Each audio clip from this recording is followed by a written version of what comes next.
in that from Q4, a couple quarters ago. I think all of us in the creative community were kind of scratching our heads because the things you were talking about are not new. Massively multiplayer worlds that are immersive in 3D in nature, where you create avatars, that ain't new. That's been around forever. I mean, anybody's played anything from Blizzard for the past 20 years knows that's not new. Is there anything new in the form factor of AR, VR? No.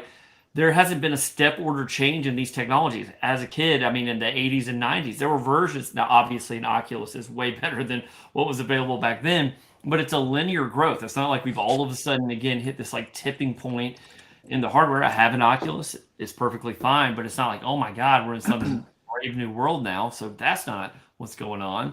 Avatars that you can create that go pan platform, that's not new either. I mean, that's again, we did that with Nintendo. Xbox has had that for the last 15 years in full fidelity. That ain't new.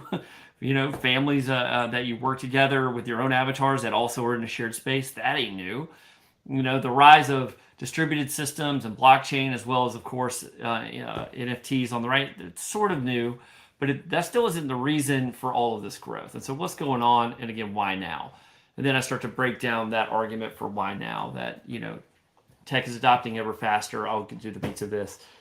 Tech is growing. There's a telescoping rate of adoption that's causing technology to be adopted faster than it had previously. I explained this graph. And when you add to that the accelerant that is COVID, a question that has been up is what has COVID done? And one of the answers is accelerated every innovation timeline by about a decade. So we, in some sense, push forward innovation timelines by about 10 years. Here are some examples of that: remote working, of which we're all beneficiaries of in some ways, the demise of brick and mortar, the rise of telehealth, etc.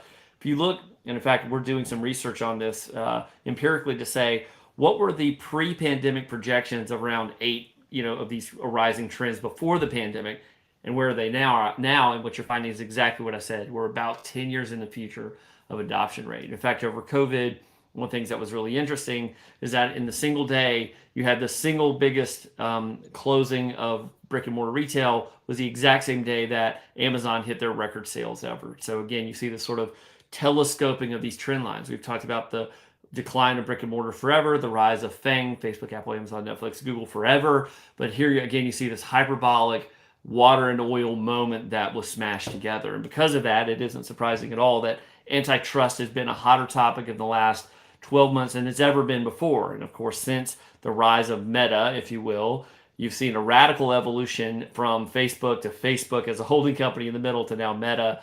And again, so why are we hearing about all this now? Because they're going out of business. Where they laid off 11,000 people. They're not really going out of business, but they're obviously in radical decline. Anyway, so just kind of make the point that a lot of what we're hearing around the metaverse is not, there's a lot of truth there that we can talk about and things that we need to really focus on. But the headline that's up here isn't the real headline. That's a business play that's moving things forward a certain way. But the thing that we're interested in is actually this rise, the thing that is often the real innovations happening below the surface. And that real innovation is that as a transition to this rise of digital assets, this rise of generative art. And there's a convergence of three factors: NLU, NLP, image neural nets, and dream-based AI. And so we're going to show those three things coming together. Here are some examples. I think there's going to be some people that are on this call that probably haven't seen Midjourney and DALL-E and some of those others, maybe. So I want to show that and one of the voice ones, or one of the text ones, and then I had some takeaways. That was basically it. It's like, so what do we think about this? And then do the framework. Anyway, we could go from there, but that's kind of what I'm thinking. We can adjust that if you want.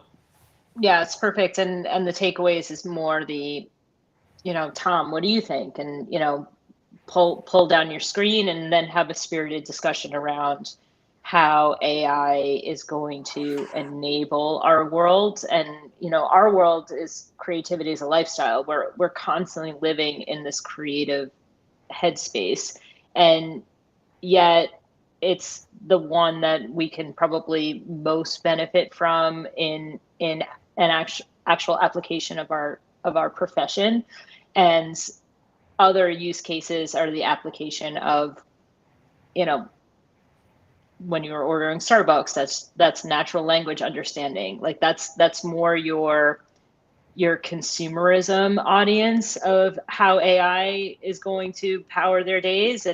And so let's figure out how we could be smarter as creators